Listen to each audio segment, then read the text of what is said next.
Calvin? Just take Woods Herbal. Woods Herbal. Woods Herbal relieves cough. Honey, I believe Woods Herbal relieves cough. Hey, just take Woods Herbal. Woods Herbal relieves cough. Just take Woods Herbal.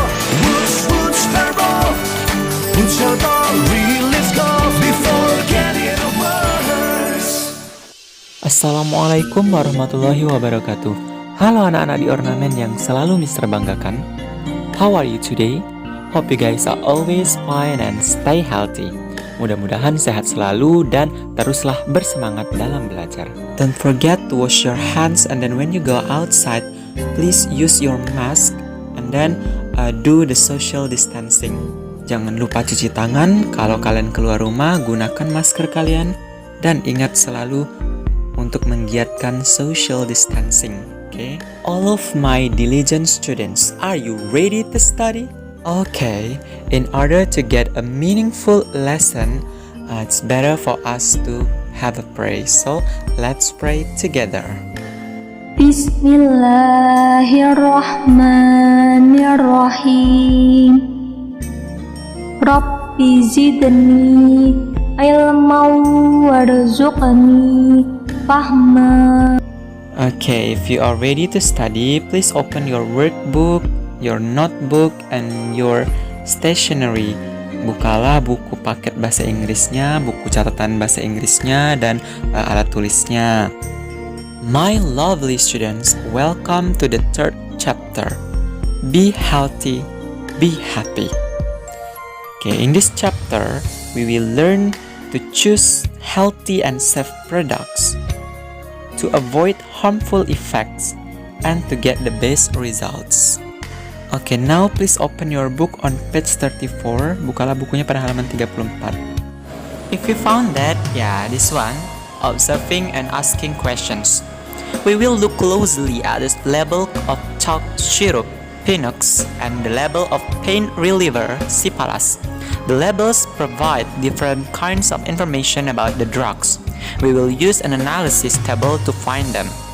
Here are what we will do. We will work in groups. First, we will study the examples carefully and copy them in the notebook. Second, we will discuss and fill in the tables with the facts stated on the labels, like the examples.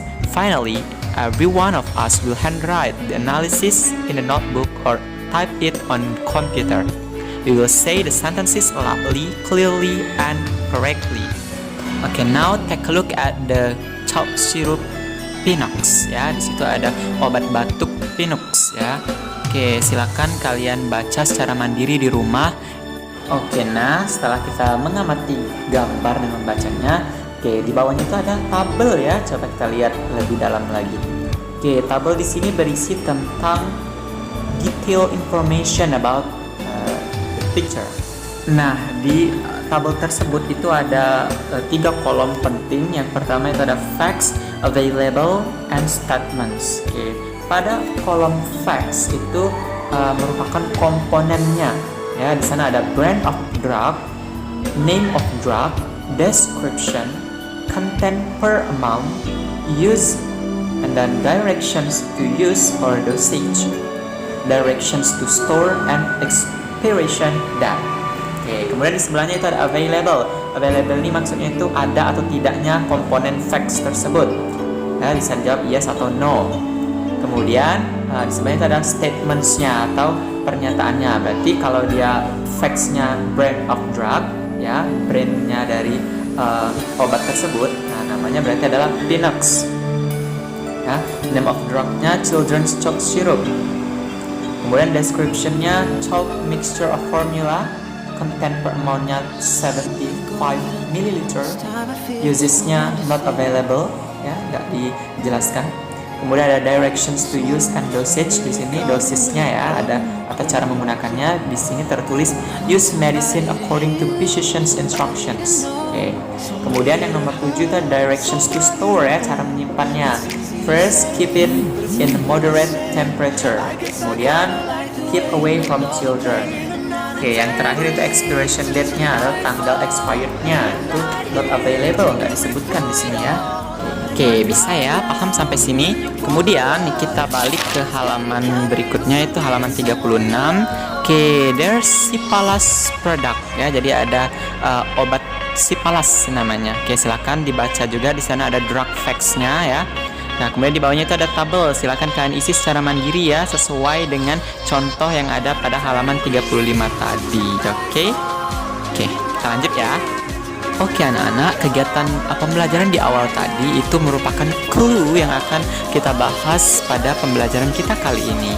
Oke, nah sekarang Mister akan share ke kalian beberapa gambar. Now, look at the pictures. Okay, now what do you see in the pictures?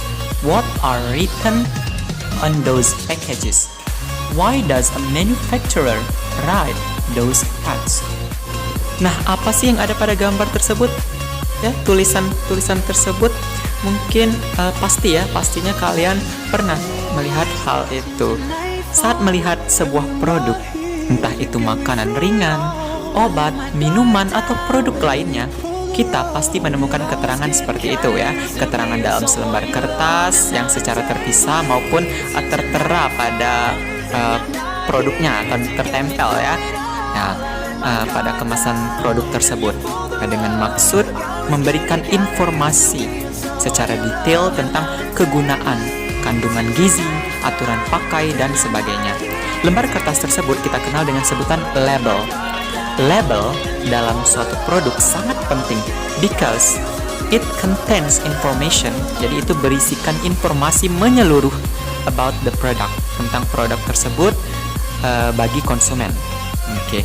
A label is a piece of paper that contains the detailed information about the product. Okay. Tujuannya ini memberikan informasi baik cara menggunakan ataupun komposisi dari sebuah produk. Oke, sehingga konsumen atau kita yang akan menggunakan produk tersebut memahami dengan jelas mengenai bahan yang terkandung ataupun cara menggunakan produk tersebut. Dari Sabang sampai Merauke, dari timur sampai ke laut, Indonesia tanah airku, Indonesia. Kantong Bundar Sari murni yang rasanya enak sekali. Semua suka, aromanya nikmat, bikin kita jadi semangat. Enaknya dihisap aja, dikunyah aja, hisap aja. Untuk kebutuhan vitamin kalian. Enaknya dikunyah aja, dihisap aja, dikunyah aja. Oke, now kita lanjutkan kembali materi kita. Oke, label has social functions. Jadi label itu memiliki fungsi sosial ataupun tujuannya ya. Oke, the first is to give detailed information about the product. Ini untuk memberikan informasi rinci tentang sebuah produk tersebut. It is used to identify type, size, brand, product line, manufacturer, and other product-specific information in order to inform the customer and encourage a purchase. Jadi, label ini digunakan untuk mengidentifikasi tipe atau jenis dari produk tersebut, kemudian ukurannya, brandnya, nama produknya, ya bisa juga dosisnya atau aturan maupun komposisi dari produk tersebut, sehingga customer itu memahami apa saja yang terkandung pada produk tersebut ya. Kemudian yang kedua itu to choose healthy and safe products. Jadi agar kita bisa memilih produk yang sehat dan aman. The third one, yang ketiga, to avoid harmful effects. Jadi untuk menghindari efek samping ya, atau efek-efek yang membahayakan. Kemudian the last one, yang keempat itu to get the best result. Jadi untuk mendapatkan hasil terbaik.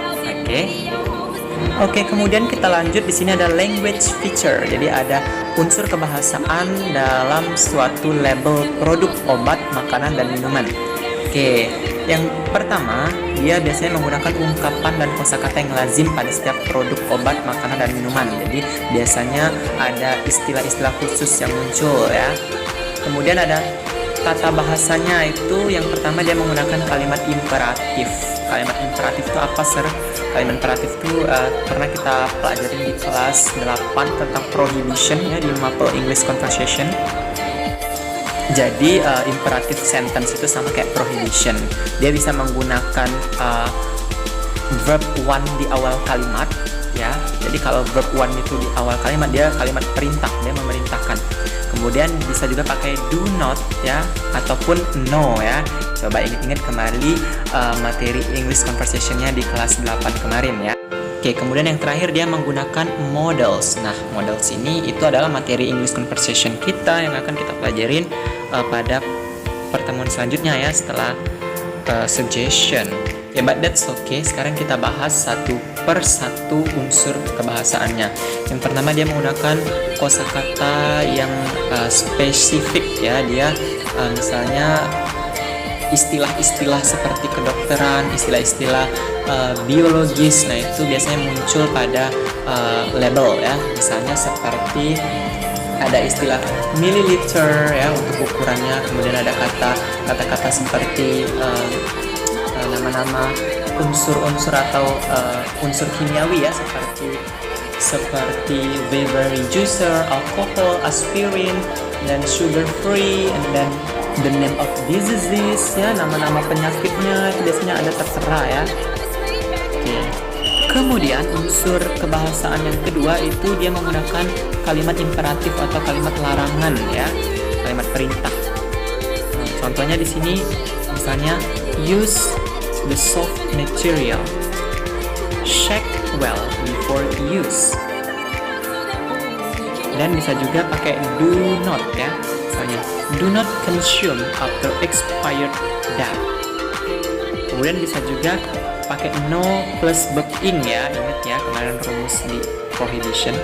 Oke, contohnya itu seperti no accepting if the product is broken. Oke, unsur kebahasaan yang terakhir itu menggunakan modals. Modals itu adalah kata kerja bantu, datang sebelum kata kerja asli.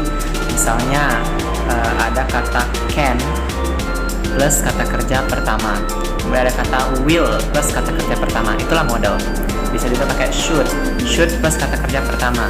Misalnya it can harm yourself, it will make your skin irritation, you should drink it after meal.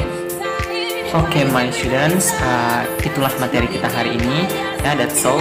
Kita lanjutkan lagi pada pertemuan selanjutnya. Kemudian tugas yang sudah dikirim melalui Google Classroom yaitu kalian silakan mencari label, kemudian kalian tempel pada buku catatan bahasa Inggrisnya. Oke, silakan dikerjakan instruksinya. Kita lanjutkan pada pertemuan selanjutnya. Goodbye. Assalamualaikum.